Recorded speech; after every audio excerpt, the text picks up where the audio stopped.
Why can't families filter movies? In 2005, Congress passed a law letting families filter movies. And now a survey from National Research Group found tens of millions of people want to filter. So it begs the question, after 12 years, why are there no good options? Which, by the way, is also the title of my new dating book.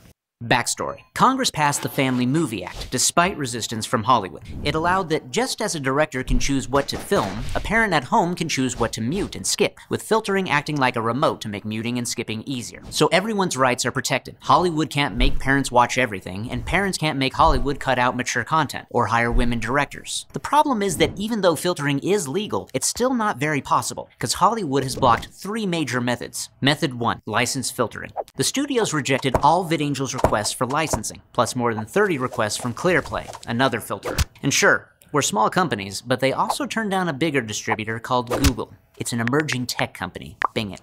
When Google Play wanted to partner with VidAngel to filter movies they had already licensed, the studio said no even to them because of contracts prohibiting filtering. And if Google can't get a license, VidAngel definitely can't. They're more than twice our size. Licensing's a no-go. Then there's method 2, add-on filtering. In 2014, VidAngel built a filtering add-on to Google Play that let you filter movies you already paid for. We got a cease and desist letter because of those anti-filtering contracts. Later, ClearPlay built a nearly identical service, which the studios claimed in court was the only legal way to filter. What they didn't mention was that it was already essentially shut down. Since September 2016, Google has blocked ClearPlay from adding any new movies to streaming. So why do the studios still call it the legal option? First, Hollywood may hope that portraying ClearPlay as the legal option can help get the much more popular VidAngel permanently shut down. It's like in high school when you hated the cheerleader, so you supported her lesser-known rival for homecoming queen, then hit the cheerleader with a preliminary injunction. LOL. High school. Plus, when Hollywood calls ClearPlay the proper filtering option, remember, Hollywood doesn't want filtering to exist at all, so they're backing the option that comes closest to that. ClearPlay's a victim here too. And it begs the question, is this really as good as it gets? Which is the name of my other dating book. So VidAngel tried Method 3, independent filtering platform. As a last resort, we created our current model, which lets customers buy DVDs, filter and stream them, and reimburse artists the Redbox way, by buying lots of discs. Disney and other studios sued and got the site temporarily closed, because Disney used the same game plan it used on the Tower of Terror. A lot of people love this. Let's shut it down. We're still fighting that legal battle. And while of course Disney deserves copyright protection for their work, we believe we're in total compliance with copyright, as you can read at safefiltering.vidangel.com. And yes, according to Hollywood's words, this case isn't about filtering, but take a look at Hollywood's actions. They've opposed the Family Movie Act, rejected Google, sued VidAngel, ClearPlay, CleanFlix, and every other filtering company in history. If you ask their permission, they reject you, and if you don't, they sue you. So sure, they say it's not about filtering, but if Sauron sues Frodo and claims it's not about the ring, you won't believe him because he's clearly obsessed with the ring. Though that analogy's not perfect, because Sauron's empire is way smaller than Disney's. Ladies and gentlemen, please welcome to the stage VidAngel CEO, Neil Harmon.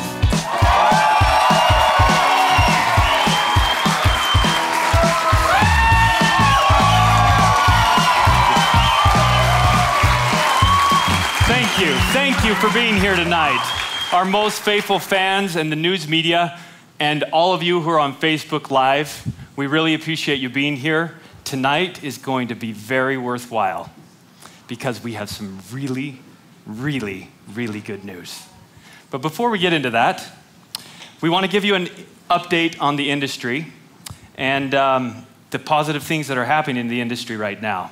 So please help me in welcoming to the stage the godfather of filtering, the former CEO of ClearPlay, and the executive director of Protect Family Rights, Bill Aho. You didn't show up to the mic. Thank you. Thank you. 12 years ago, I had an experience that restored my faith in the American government. As Neil mentioned, I was the CEO of a company called ClearPlay. We had a filtering company for DVDs. It was gaining a little traction, got a little press, was doing pretty well, and suddenly we were hit by the onslaught of the mighty wrath of Hollywood. We were sued by all the major studios. We're sued by all the top directors, the Directors Guild of America. In fact, at one time, I did the math, and of all the corporations that were suing us, added up to a market value of $600 billion against our little company. So we went to Congress and we said, can you help us out? And once again, we faced an onslaught of Hollywood opposition. We had studio executives going with their high-paid corporate lobbyists, and they were passing out campaign contributions to senators and to representatives. And we had the Hollywood directors that would go from door to door, all dressed in black, by the way, and strutting their star power, and nobody gave the filtering industry a chance to succeed. And then Congress decided maybe, just maybe, this filtering thing, maybe controlling content is a good thing for American families. And so Congress passed the Family Movie Act of 2005.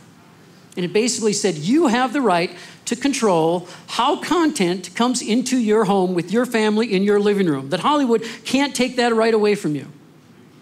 Now, that was 2005, and that was a DVD world. Now, it's a streaming world, right? We all watch movies via streaming.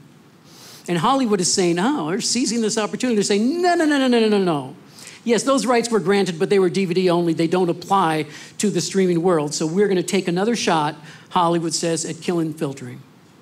Now, that's why Protect Family Rights exists. We exist basically to preserve those rights. Our objective is very simple. It's to pass legislation that updates the Family Movie Act that says it's not just for DVDs, right? It's for streaming as well, or however you watch movies in the future. That's our objective. And once again, we're facing a load of Hollywood opposition. Now, the good news is we have supporters as well. In fact, we've gotten support from some of the most prominent, the leaders of the most prominent organizations that represent families, that represent faith and religious organizations, and that represent children. Leaders like Tony Perkins, the Family Research Council, like Dr. James Dobson of Family Talk, or David Bozell of For America, or Tim Winter, who's here tonight with us from the Parents Television Council.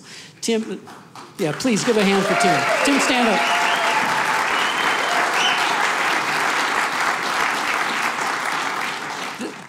There are good things happening in the industry, okay? And it's not all bad news. Yes, VidAngel was enjoined. Yes, the Hollywood did sue VidAngel. And yes, the courts did come in and say, okay, you've got to shut down at least temporarily. But we're seeing good things too. For instance, ClearPlay has introduced, as testing, and just announced that they were testing filtering for Amazon movies on Chromecast. That's good. And then some of you may have read about Sony. Sony just announced that, and this is a wonderful move by a studio. It's something you don't see very often, but Sony announced that they were going to make available TV and airline versions of 24 movies on Fandango Now and iTunes and Vudu. These are good things, and I'd encourage you to go out and try some of these products and see how you like them. And you can vote with your wallets.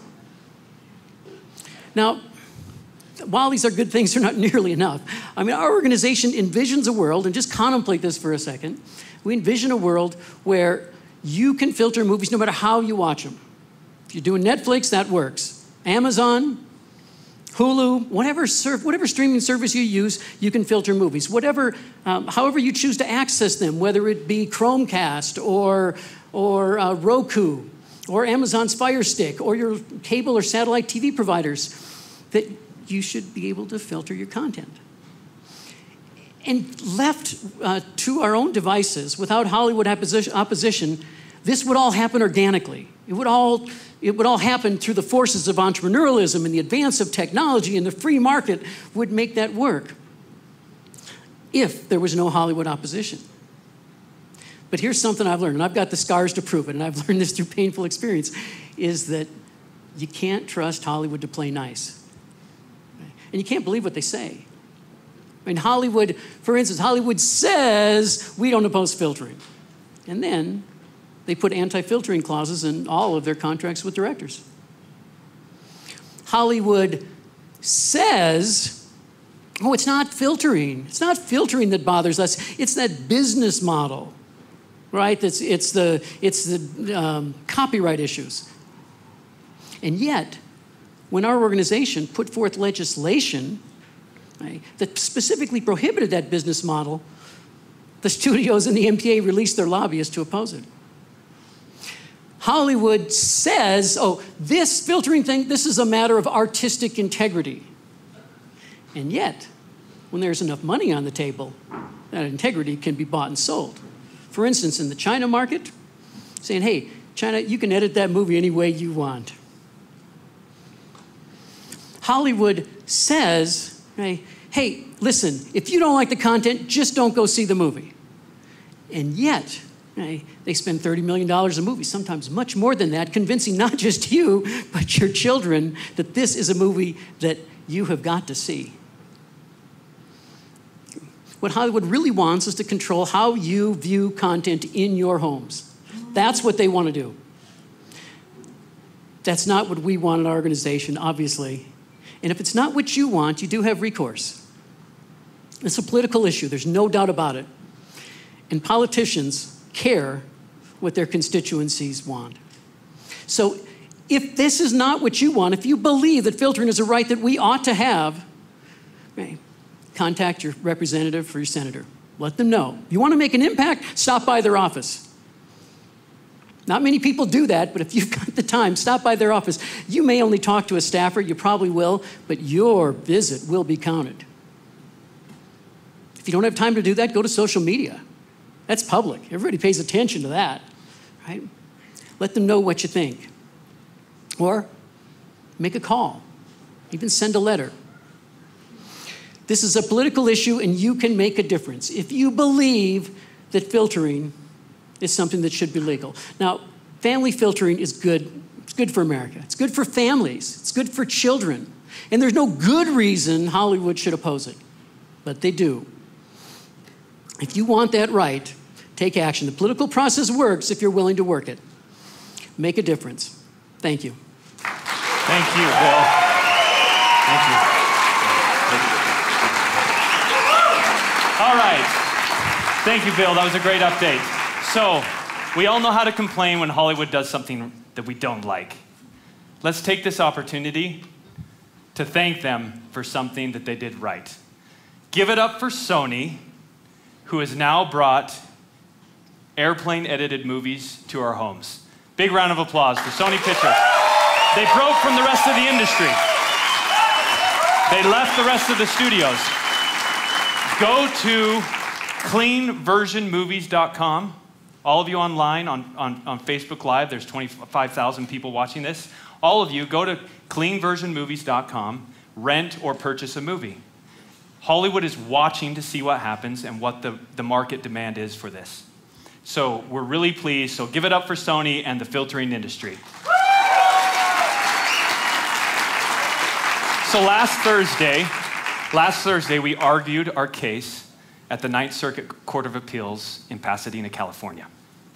And under the scrutiny of a hot mic, 2 judges made fun of our case, saying it was easy. So we're going to watch a clip. The Hollywood Reporter wrote, I think this one's a lot easier, said Judge Carlos to Andrew Hurwitz. And Hurwitz responded, I do too. So now we're going to watch the clip. Next case is Disney Enterprises versus VidAngel. So he's going to arrange his things, and then he's going to lean over to Judge Hurwitz and listen to what he says. I think this one's a lot easier. I think this one's a lot easier. I think this one's a lot easier.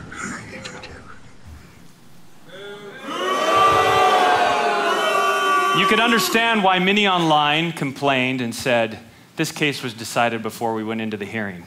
They were frustrated. But the bright part of this was that 25,000 people watched that live stream. This is one of the most viewed live streams in the Ninth Circuit Court's history. So, way to send a message to Hollywood. Now, unfortunately, after hours, the Ninth Circuit deleted that live stream, unlike the other videos that they've done, and they re-uploaded it without the hot mic. So I'm wondering for myself, why Why can the Ninth Circuit filter and VidAngel can't? What's up with that? Still, while we're talking about the Ninth Circuit, we want to welcome to the stage one of the top Supreme Court lawyers in the country, who's been to the Supreme Court 7 times. Everyone get a big round of applause for Peter Stris. Thank you for coming, Peter. Thanks, Neil. Peter's going to give us an update on the Ninth Circuit. Hi, everyone. So our law firm has a fair bit of experience representing the underdog, and we're proud to represent VidAngel in this case.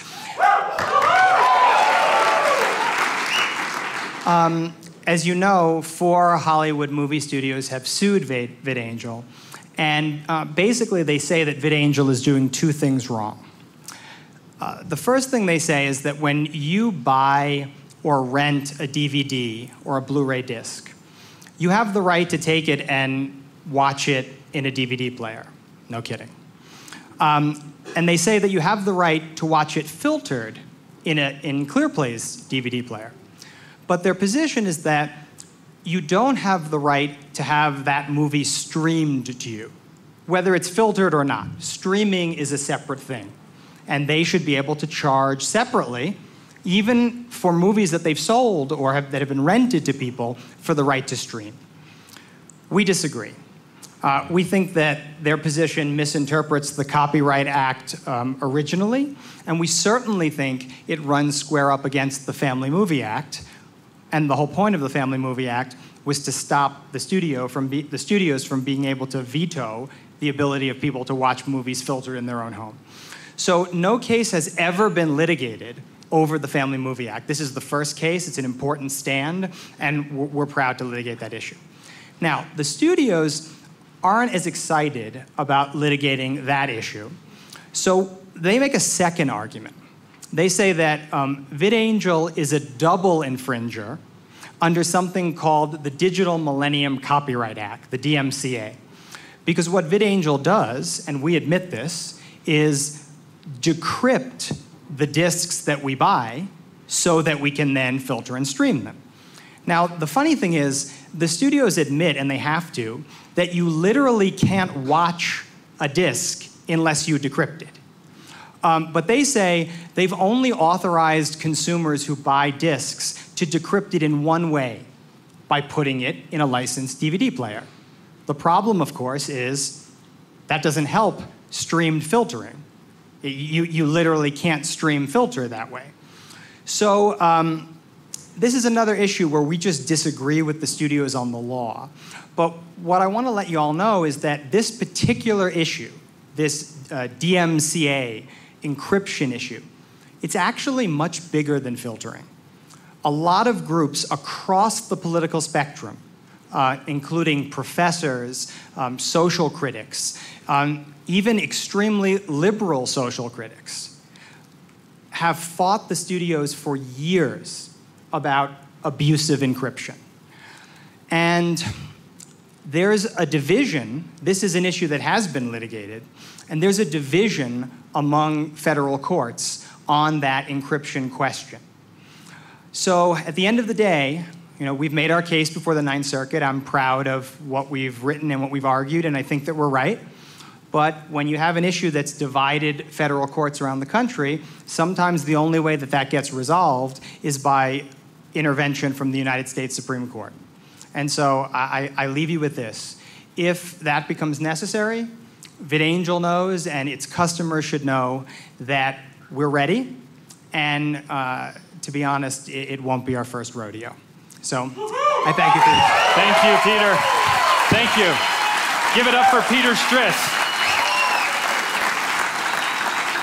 I'll have you know, Peter believes in our case. And for those of you who are VidAngel investors, he did not even charge us to be here.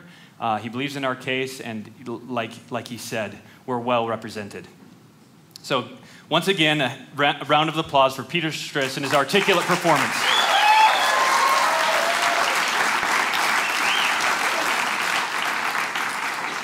Okay, now I want to get to the heart of the matter.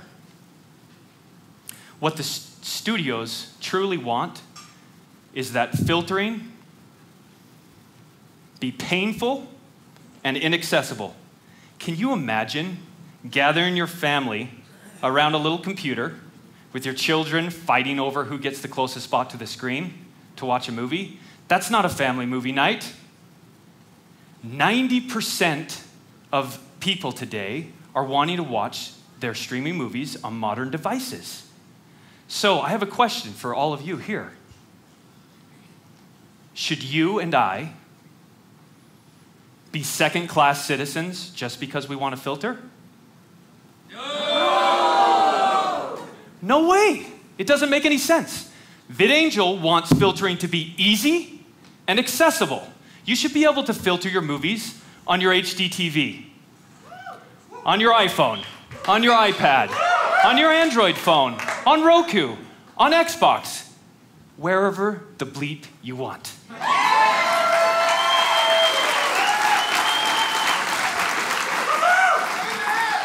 But this isn't going to be easy, and we need a long-term solution. There's a silver lining in the Ninth Circuit hearing. When one of the judges asked the Disney lawyer a question about the DMCA, and then the Disney lawyer told VidAngel how we should proceed. So let's watch that clip. District Court's injunction is premised on two statutory violations, copyright and DMCA. Would the scope of the injunction be any different if it was only premised on the DMCA? That injunction's got to remain in place, and if they do come up with some different system, they can go talk to the district judge about modifying the injunction. I think that's the proper course here. So, a system that doesn't implicate the DMCA, and we should go talk to the district court. I want to ask Peter to come back out and explain to us, how would a system like this work? Absolutely. Before I do that, though, I do want to repeat something to make it clear. VidAngel's current disk model, what I like to call filtered red box, it's subject to what we call a preliminary injunction. And as you might imagine from the word preliminary, that means the case isn't over. And so we look forward to continuing to litigate those issues. I don't want anyone to think that we're waving the white flag. But the reality is, how long are disks going to be around anyway? And so there needs to be a solution if people really care about stream filtering that doesn't involve purchasing disks. So with that, I'll answer your question. We can start with what the studios have said. The studios have said that if any company like VidAngel charges customers to filter movies that have already been licensed for streaming, then that's not a problem because it avoids the alleged harms to the studios. In other words, you can no longer say, oh, well, the filtering company is, even though they have a different product, it's filtered, but you can no longer say the filtering company is undercutting the pricing of major traditional streaming companies. You can no longer say that the filtering company is releasing movies at the wrong time, too early, or during an exclusive window. They've basically said that's the right way to do it. And so what you know, and what I will tell everyone here, is that VidAngel, as of now, as of tonight, can do that. Can have a system where they filter all the content that's out there, with the exception of movies from the 4 studios who have sued. Now, for them, we have to do what Disney's lawyer suggested, which is go back to the trial court and ask for clarification of the injunction. And I'll tell you this, if it's true that the studios don't oppose filtering and that their objection are the things that I was just talking about, undercutting pricing, releasing movies at the wrong time, they'll have no problem with that. But sadly, I think they will object. I think they will have a problem because if they allow a new VidAngel model of the kind that they said is the right way to do it, then Hollywood and the Directors Guild's war on filtering will be over. And so before I turn it back to you for what everyone is really here to hear and what they really care about, I would like to say one last thing, which is you're going to be excited about what you hear next. It matters. It's terrific. It's exciting. But let's not forget about the importance of a legislative solution. Because if I'm right and the studios object to the new VidAngel, then you need to go to Congress, because Congress will see the truth. What they'll see is that Hollywood opposes filtering, period. Not a disc-based model, not VidAngel, not companies that are doing it the wrong way, companies that are doing it at all. So with that, I'll let you get to the exciting stuff. That was a great explanation. Okay. So now Peter has told us how we should do this. So, do you guys want to hear what we've been losing sleep over for the last 6 months? It's very fitting that we're here together tonight, exactly 6 months to the day when we announced the preliminary injunction from this stage. That today, June 13th, 2017, we make the biggest announcement in VidAngel's history. I had a friend who said to me, if 1,000 companies had been sued by the largest media company in the world, 999 of them would have folded. But not VidAngel. Not this team. Not all of you here tonight. You all stood beside us. You made this possible. So we're pleased to announce, and we're thrilled, that VidAngel's back!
Go VidAngel!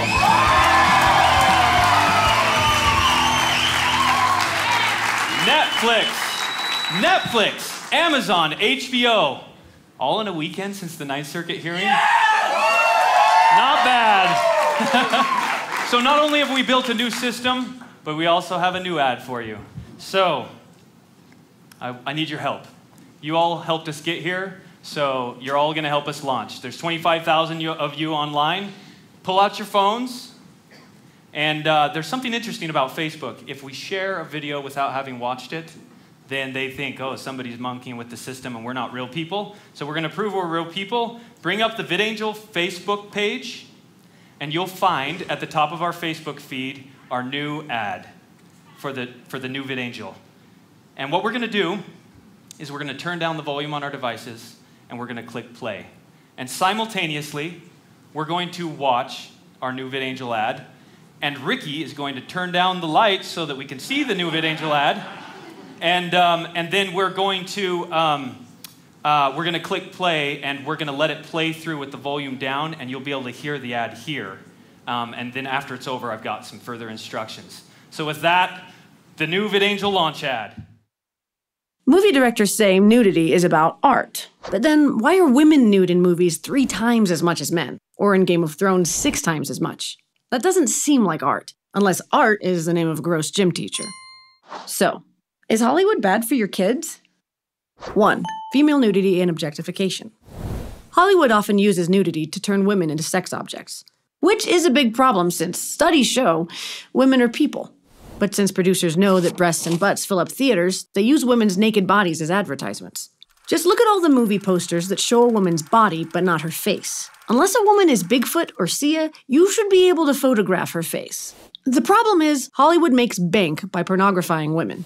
Just listen to why this director added female nudity to a Game of Thrones episode. This particular exec took me one side and said, look, I represent the pervert side of the audience, okay? Everybody else is the serious drama side. I represent the perv side of the audience, and I want full frontal nudity in this scene, so you go ahead and do it. Gross. First off, pervs don't need representation in Hollywood. They already have it in Congress. And second off, every time Hollywood makes money by saying women are sex objects, they send that message straight to our kids. 2. Murder and violence. By 18, the average child has seen 16,000 murders on movies or TV. And if you show a child something depraved and immoral 16,000 times, it's gonna start seeming normal. That's how we got the Teletubbies. In fact, multiple studies link violent media consumption to increased aggression, including later criminal activity and spousal abuse. And when violence is mixed with sex, things get scarier. How many times does Hollywood depict not just gratuitous scenes of rape, but also scenes where it's the good guy forcing himself on a woman? Each of those scenes tells our sons that no actually means yes. And if you're expecting a joke here, the joke is on society. Look, Hollywood as an industry has serious issues with sexual harassment, assault, and even child sex abuse. So we probably shouldn't let them decide what normal sexuality looks like. They don't even know what Asians look like. 3. Profanity and bigotry. Movies can expose your kids to words you don't want them to hear, like cussing, profanity, racist, sexist, and homophobic slurs. Between 1950 and 2010, adult language in films increased 800%. So you're probably kicking yourself for investing in real estate and not the F word. And yes, when it comes to adult language, your kids are gonna hear it eventually, but why not protect their innocence a little longer? Which is also our philosophy with Smash Mouth. Look, if aliens saw Earth only through our movies, they might think it's a world where men are murderers, women are sex objects, and bigoted, profane language is the norm. And the thing is, we do show these movies to the planet's newcomers. They're called kids. That's why we made VidAngel. VidAngel is a streaming app that lets you watch movies and shows and skip whatever sex, violence, or language you don't want to see. And since every family's different, VidAngel lets you customize movies for your specific needs. Now, religious viewers can remove the Lord's name in vain. Trauma survivors can take out trigger scenes, and parents with young kids can cut scary moments, instead of cutting a check for future therapy. Looking at you, Fern Gully. VidAngel gives you total peace of mind. It now connects to your streaming accounts like Netflix, Amazon, and HBO, and lets you filter the content you're already paying for. And when a new episode comes out, you can watch it filtered 24 hours later on any major device. All for just $7.99 a month. The cost of a pizza. And the first month costs nothing, like a stolen pizza. So if you want to protect your kids from murder, nudity, or Jar Jar Binks, go to vidangel.com or the App Store to start your free month today. Yeah, we have a Jar Jar filter.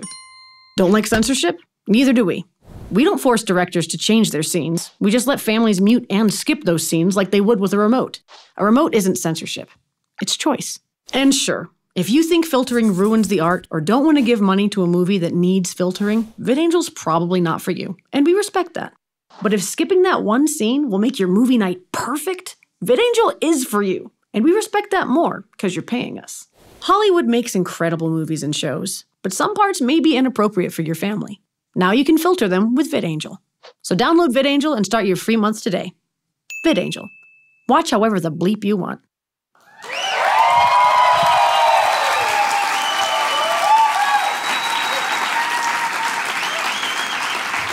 Okay, before I get into the next part of the news, apparently we're up to 50,000 viewers on the live stream. Give it up for everyone out there. And now we're going to do a thunderclap to help this launch this video together, since you guys are the ones who stood beside us. The way that this is going to work, now that you've viewed the video on your phone, we're going to click the little share link underneath the video and get ready to share it. And then I'm going to count to 3, and all together, we're going to yell with a great, joyful noise, VidAngel's back. Okay, are we ready to do that? All right, I'm ready. On the count of 3. 1, 2, 3, share. VidAngel's back! Woo! Yeah!